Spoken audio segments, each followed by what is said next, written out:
You ask your smart new AI a simple question, and it lies to you with a totally straight face. Let's talk about why models hallucinate and the PM playbook to handle it. If your app gives a user fake medical advice or wrong pricing, you're in huge trouble. It breaks trust instantly, and users will just quit your product.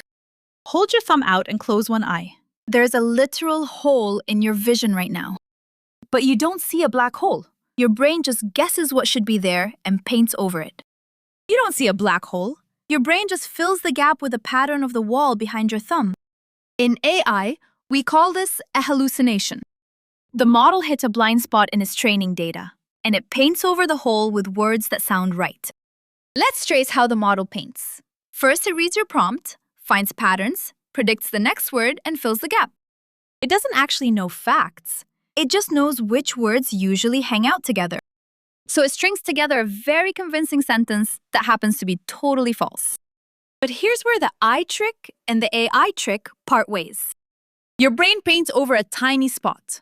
An AI model can paint over a whole page of text without ever checking the real world. And unlike your eye, the AI doesn't have a physical world to check its work against. It only knows words. Say you ask a chatbot for a recipe using a fake ingredient like zumbleberry. The model doesn't know that fruit is fake, so it predicts words that usually follow recipe and berry. It confidently gives you baking times and sugar ratios for a fruit that does not exist. So what do? First, tell the model it's okay to say it lacks the answer. Second, feed it your actual database so it reads real facts instead of guessing.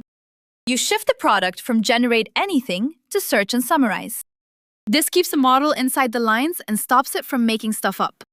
Don't ask the model to be a creative genius when you just need a reliable clerk. Next up, we'll look at how to test these models before they hit production. Treat AI like a confident guesser, not a database.